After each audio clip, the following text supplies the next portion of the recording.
Om Mani Padme Hum. Eu vi mamãe Oxum na cachoeira, Mani Padme Hum, sentada na beira do rio. Eu vi mamãe Oxum na cachoeira. Saudações de paz e de amor cósmicos, meus queridos irmãos, minhas queridas irmãs de caminhada. Eu sou Flávio Salazar Melquisedeque e mais uma vez com o meu cardíaco transbordando de amor e de gratidão é que estou aqui ao seu lado para mais um momento quântico, esse momento tão especial da minha parte, muito querido, onde nós passamos alguns minutos, alguns instantes da sua vida tentando entender conceitos metafísicos, espirituais, dentro da ótica da física quântica, dentro de uma ótica científica, tentando sempre unificar a espiritualidade e a ciência, porque acreditamos aqui no momento quântico que essas duas sendas sempre caminharam lado a lado, se intercruzando, interpenetrando, para não dizer que são a mesma coisa, e eventualmente isso foi separado e cabe a nós, nesse processo de retomada de consciência, redescobrir esses segredos, esses mistérios, entender essa mecânica, a mecânica quântica, a mecânica cósmica que rege aí as existências, os planos, rege a criação. Então, antes de começarmos o programa de hoje, estou aqui com um certificado muito, muito especial, emitido pelo mestre Mário Diniz Melquisedeque, presidente da Aliança Reiki Desígnios, do qual eu faço parte, um certificado certificando que eu participei do primeiro congresso holístico de São Vicente. Então, mestre Mário, muito, muito, muito obrigado, em primeiro lugar, pela amizade, pela parceria, pela confiança acima de tudo e pela oportunidade, pela oportuna idade de estar envolvido, de estar ao lado de pessoas tão especiais, de mônadas tão especiais nesse projeto do qual a Aliança Desígnios faz parte, esse projeto que tem por final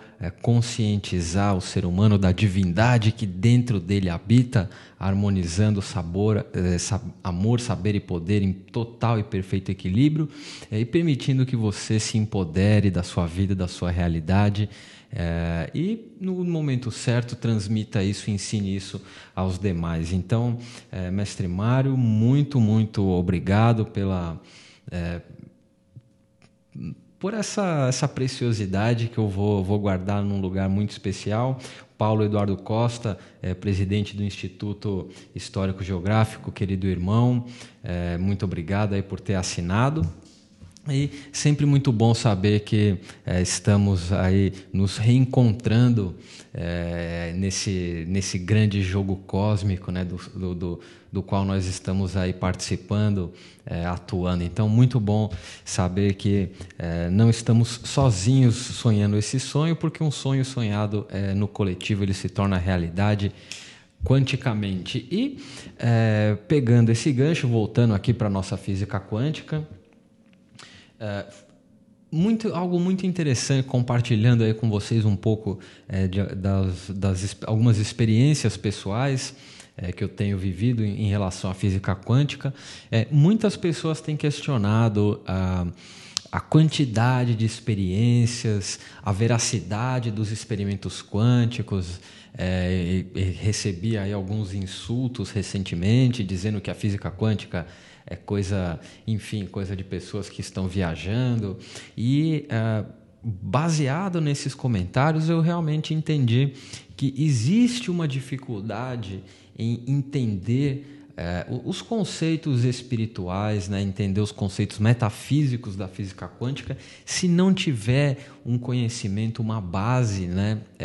Mínima de alguns conceitos de física, de alguns nomes. Então, nos próximos programas, nesse programa e no programa seguinte, nós vamos nos voltar, vamos focar, vamos direcionar nossa consciência, nossa energia vital para um aspecto menos esotérico da física quântica e um pouco mais técnico, um pouco mais laboratorial. Então vamos estudar aí algumas coisas, vamos assistir uma palestra muito, mas muito interessante, uma palestra da Universidade Federal no Departamento de Física. Então são informações que não estão sendo proferidas da boca de esoteristas, da boca de magistas, né?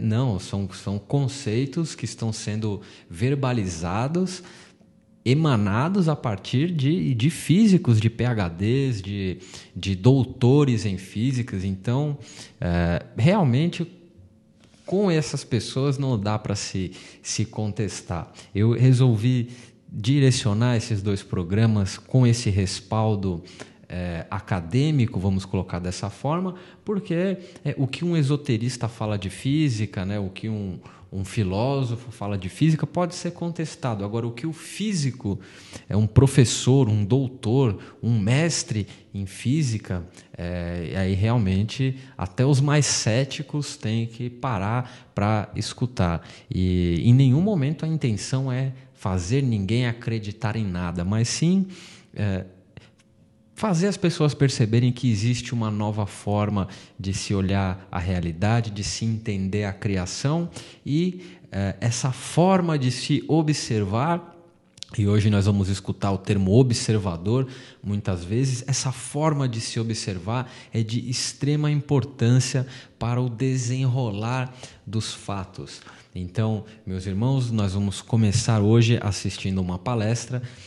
O nome da palestra é Como a Física Quântica Altera a Realidade, uma palestra proferida por um professor doutor em física da Universidade Federal. Então, é algo aí que tem que ser escutado, tem que ser absorvido e essas informações têm que ser processadas. Então, meus irmãos, minhas irmãs, eu espero que vocês gostem. Eu particularmente adoro esse professor, as palavras que ele fala, e vamos aí mergulhar na física quântica. Eu sou dos que aboga que a quântica deveria ser ensinada no colégio já. Isso porque já tem um século de história de recopilação de informação de quântica. O mundo atual, tecnológico, é muito mais quântico que clássico. Esse computador, esse projetor, esse gravador de vídeo, esse microfone. Bom, talvez esse microfone ainda é um aparato clássico.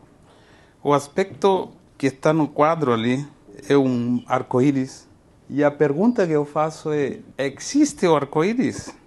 Essa é uma pergunta que se faz um físico quântico. Se colocamos o observador um pouco uns 10 metros para a direita, esse arco-íris vai aparecer em outro lado. Ou seja, o que é o arco-íris realmente? Ele existe independentemente do observador ou não? Quando a gente leva muito a sério a mecânica quântica, diz categoricamente que se não tivesse observador aí, não teria arco-íris. Um dos postulados assim mais chocantes da mecânica quântica é a questão do observador e a realidade. Talvez você pode se perguntar filosoficamente, mas então o arco-íris existiria mesmo assim, sem observador? Bom, essa é a grande diferença entre a física clássica e a física quântica. Enquanto a física clássica dá por garantido a existência dos objetos reais, independente do observador, a física quântica, diz o contrário. O fato de observar a natureza é que cria uma realidade. Chama-se essa área nova teoria de informação quântica e se baseia num fato encontrado por John Bell em 1964. E ele, na sua desigualdade de Bell, ele faz essa conta que eu tirei, porque era difícil de explicar, que dá por resultado, quando você faz a conta, um valor máximo de, vamos dizer, 2, por dar um número apenas. Quando foi feito o experimento, a natureza entregou um valor 2,5. Essa chamada desigualdade de Bell era feita na hipótese que os experimentos que A e B tinham feito, ainda não tinham feito, então não tinham as medidas feitas, já não tinha o número. Então, essa hipótese de supor que uma quantidade física tinha um valor determinado pré-existente anterior à medida é que leva a uma contradição. E essa contradição é baseada na hipótese de que o observador define uma realidade a observar o arco-íris. Isso levado na quântica, disse o John Bell, significa que tinha alguma coisa errada com pressupor que as coisas têm um valor definido antes de ser medido. Eu quero mostrar o experimento considerado como o mais bonito experimento jamais realizado pela revista Physics World em setembro de 2002. Este experimento consiste em jogar elétrons, que são partículas, por um anteparo que tem duas ranhuras. E o resultado que você tem aqui do lado atrás do anteparo é um espectro de interferência, um espectro de linhas brancas e mais claras e mais escuras, que pode ser entendido como um padrão de intensidade. Ou seja, essas partículas chamadas de elétrons, na verdade, enquanto iam passar por uma dessas duas fendas, eles tinham um sinal de trânsito que era desse tipo. Na bifurcação quântica, tome as duas pistas simultaneamente. Isso uma partícula como eu, por exemplo, não posso fazer. Ou saio pela porta ou não saio, né? Agora, se tivesse duas portas, como é que eu vou passar pelas duas portas ao mesmo tempo? Isso eu não posso fazer. Os elétrons fazem. Voltando um pouco à teoria ondulatória, que todo mundo conhece, a teoria ondulatória da luz. Este é o experimento de Jung de duas fendas. Quando você tem um feixe de luz pelo qual passa por um buraquinho pequeno para fazer ele coerente, e depois essa luz coerente, que são esses arcos, essas frentes de onda que vão avançando com velocidade constante, encontram outro anteparo com dois buraquinhos. Então, diz a teoria do Jung, por cada um dos buraquinhos saem frentes de luzes que interferem.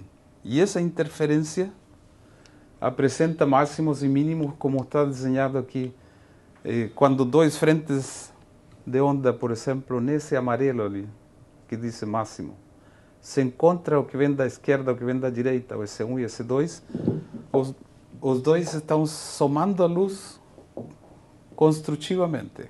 Mas se um chega com um máximo e outro com um mínimo, então há uma interferência destrutiva, porque um dos feixes está com um máximo, outro com um mínimo, a soma disso é zero.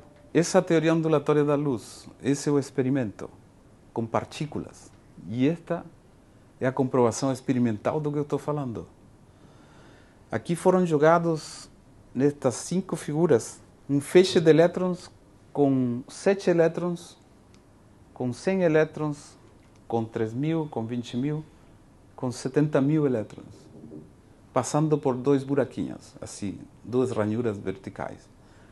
O que você observa é claramente um padrão de interferência. Como é que uma partícula pode passar por duas ranhuras ao mesmo tempo? Somente se a partícula fosse uma onda. Isso significa que o elétron, então, é uma onda. E quando você faz um fio elétrico e conduz corrente com eles, esses elétrons se comportam como partículas. E quem domina, quem vai lhe dizer que se é partícula ou que é onda, é o experimento que você faz. Na hora de fazer uma medida de corrente elétrica, são partículas. Na hora de mandar eles por duas fendas, eles se comportam como ondas. Isso na física quântica chama-se dualidade onda-partícula. Atualmente, a física quântica o que descreve é um sistema descrito por uma função de onda que se comporta, em alguns casos, como partícula, em outros casos, como onda. essa teoria é a física quântica. Ela surgiu com o alemão Max Planck, quando tentou entender o espectro das caldeiras. Quando você quer ver a temperatura de uma caldeira, faz um buraquinho muito pequeno, de maneira que não escape todo o calor da caldeira. A ideia é medir a temperatura que está a caldeira, faz um buraquinho, pelo buraquinho sai luz. Se a luz está alaranjada ou vermelha, ainda não está muito quente. Quando ela começa a ficar amarela e depois começa a ficar azul, então a temperatura aumentou. Existe uma relação entre as cores e a temperatura. Só que havia um conflito na época que quando vai a temperaturas muito maiores ainda, que é a região de ultravioleta, o espectro de emissão da caldeira decai para zero. E aquilo era naquela época chamado de catástrofe ultravioleta. E o Max Planck resolveu esse conflito indo contra seus professores, contradizendo as teorias de Rayleigh-Jeans. Ele tinha que fazer uma integral de espectro de emissão da caldeira. Em lugar disso, tomou uma série discreta. Em lugar de integrar o f de x a dx, somou os f de xn. E n igual a 1, 2. Essa mudança foi a que lhe deu certo com o espectro da caldeira. E esse experimento chama-se a radiação do corpo negro. A partir daí surgiu a mecânica quântica, porque isso era equivalente a pensar que num balde quântico, um balde clássico, quando você enche um balde com água, o nível da água vai subindo continuamente. Quando você pega um balde quântico, e baldes quânticos existem em qualquer lugar, inclusive no meu celular, se esse balde é suficientemente pequeno, digamos, de alguns nanômetros, 10 nanômetros, 100 nanômetros, e você começa a encher com elétrons, o nível dos elétrons não vai subindo continuamente como um balde clássico, vai subindo por degraus. E esses degraus quânticos é o que deu nome à física quântica, esses estados quantizados. E esse é o resultado de você pegar um elétron e tentar aprisioná-lo, localizá-lo numa região muito pequena do espaço, como 10 nanômetros ou 5 nanômetros. O que passa é que, em lugar de ser um contínuo de água, ele vira níveis discretos.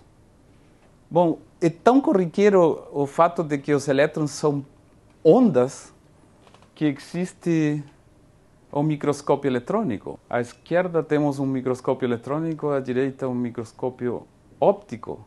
A diferença entre um e o outro é que no óptico você usa luz e lentes, enquanto no microscópio eletrônico você joga elétrons em lugar de luz. E as lentes condensadora, a lente objetiva, são eletroímãs. Aqui vocês têm numa das figuras do Instituto Oswaldo Cruz, no Rio de Janeiro, esse objeto branco ali entre os glóbulos vermelhos, é o Trypanosoma cruzi, o que dá origem à doença de Chagas. O fato de poder vê-lo e saber como ele se comporta, o mês passado foi proposta a primeira vacina tentativa do tratamento de doença de Chagas. Não sei se vocês sabem que o planeta está infectado com o Trypanosoma cruzi e não tem tratamento, não tem vacina. Bom, esse é um dos usos do microscópio eletrônico, esse é um dos usos da física quântica atualmente na saúde. A mecânica quântica o que faz é descrever as partículas como ondas de probabilidade. As ondas de luz são campos elétricos e magnéticos, estão embutidos dentro da onda luminosa, dois campos que vão vibrando simultaneamente, produzindo a onda e se propagando autorreprodutiva, se vão autorreproduzindo na direção de propagação. O crescimento do campo magnético gera, por sua vez, um campo elétrico mais para frente, uma coisa que vai e volta entre campo elétrico e magnético, e essa é a propagação. Bom, isso é a luz. Enquanto as ondas da matéria não são uma onda acompanhante da partícula. Isso na época dos anos 40, havia uma discussão sobre o que são essas ondas que foram observadas ali no espectro eletrônico. Então, naquela época se chamava a onda piloto, ou seja, uma onda que acompanhava a partícula que dizia por aqui, uma onda que governava o que o elétron ia fazer.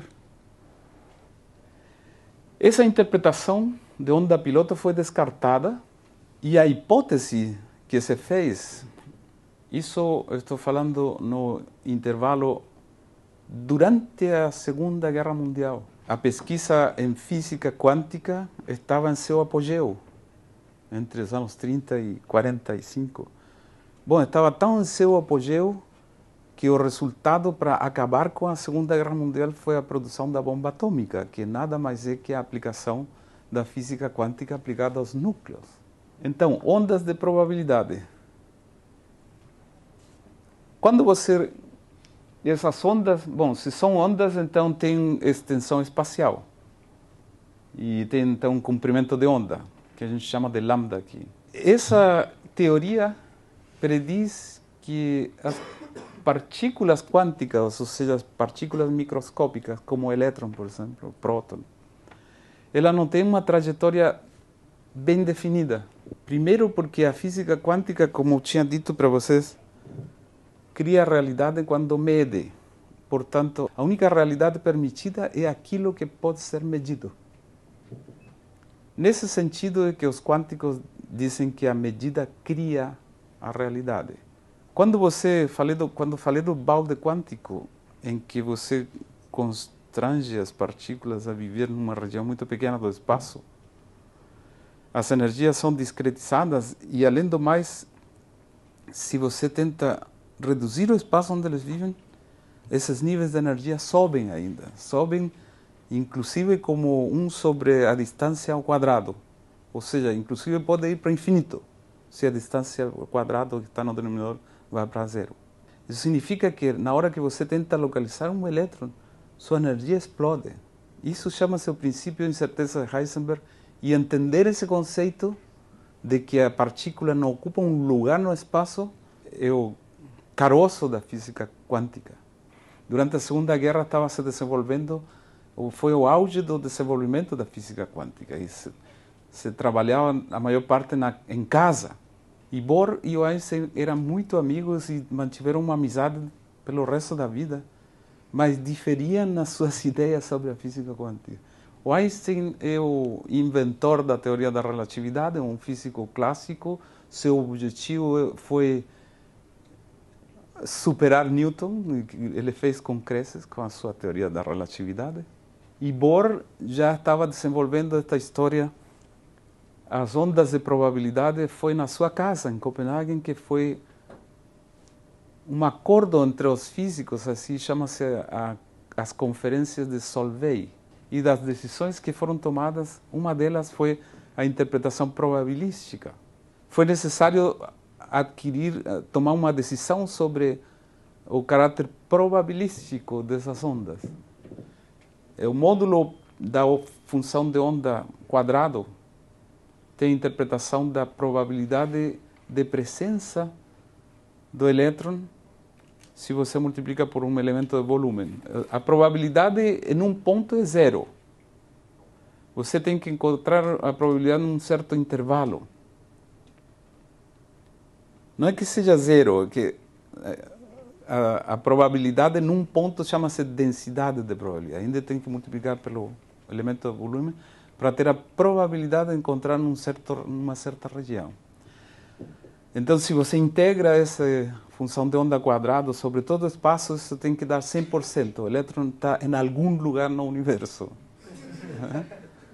Então, a função de onda, além de ser uma onda de probabilidade, tem que estar normalizada. Essa interpretação probabilística foi Max Born que sugeriu que a função de onda tenha caráter probabilístico numa dessas conferências de Solvay. Bom, essas partículas, então, que são descritas por ondas de probabilidade, o interessante é que elas podem ser criadas e podem ser aniquiladas. Uma partícula pode ser destruída e perder completamente o rastro e virar zero, não existir mais. E a partícula pode ser criada do nada ou ir para o nada.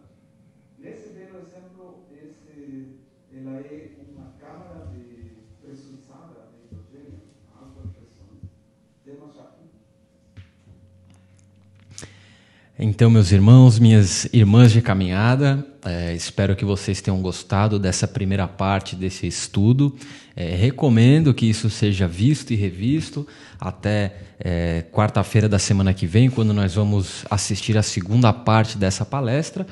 Mas cada palavra de um profissional da física realmente engajado com a libertação da consciência, né, com a libertação da humanidade, cada palavra que um ser desse fala prova e comprova cada vez mais aquilo que no íntimo, no interior de cada um, nós já temos essa certeza.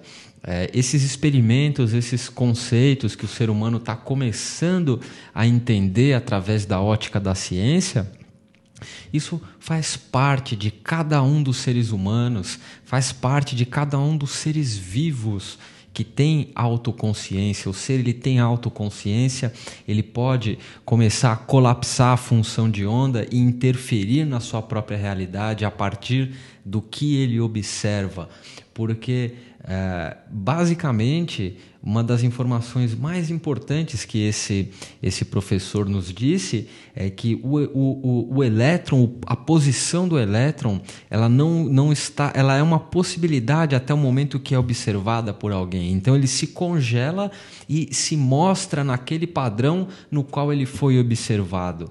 Então isso explica realmente como nós criamos o nosso dia, como nós criamos a nossa semana, como nós criamos a nossa vida. O que você está observando, meu irmão, minha irmã? Qual a posição do elétron dentre essas infinitas possibilidades que você está congelando com a sua consciência, com a sua observação? Perceba qual que é o primeiro pensamento e a primeira emoção que vem na sua cabeça, no seu cardíaco, quando você acorda. É a gratidão? É a felicidade de começar mais um dia servindo a grande obra?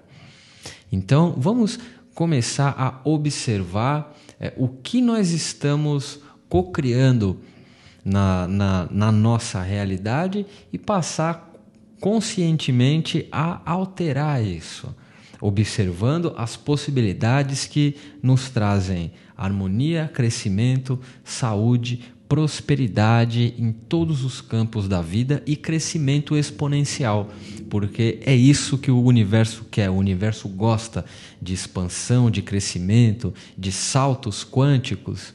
O universo adora isso, porque ele por si está expandindo. E quando você paralisa o crescimento, quando você paralisa o crescimento em qualquer área da sua vida, seja no afetivo, seja no profissional, você está paralisando em partes o crescimento do universo dentro daquele mapa do qual você é o observador mestre. Então, meus irmãos, você que é esoterista, vamos nos abrir um pouco mais para os conceitos da ciência, para a gente ter respaldo científico quando nós fomos indagados. E você, meu irmão cientista, venha para as casas espirituais, venha sentir no seu coração aquilo que o seu mental já sabe em função das experiências, em função dessas verdades quânticas que a cada dia, a cada experimento, elas se tornam irrefutáveis, incontestáveis, e mostra que nós somos, sim, responsáveis por tudo o que acontece no nosso universo pessoal e, em partes, no universo coletivo. Então, meus irmãos, minhas irmãs, espero que vocês tenham gostado do programa de hoje. Eu, particularmente, eu adoro esse professor, com esse sotaque, esse portunhol. Quando ele diz que não existe, né, lembra algumas outras figuras, mas a física quântica existe. Existe, é verdadeira. Então, meus irmãos e minhas irmãs, mais uma vez, muitíssimo obrigado pela confiança, muitíssimo obrigado pela permissão de entrar nas suas casas, nos seus locais de trabalho. Física quântica existe sim, e nos vemos na próxima semana com mais um Momento Quântico. Eu sou Flávio Salazar Melquisedeque. Gratidão, gratidão, gratidão. Mani Padme Hum, Om Mani Padme Hum.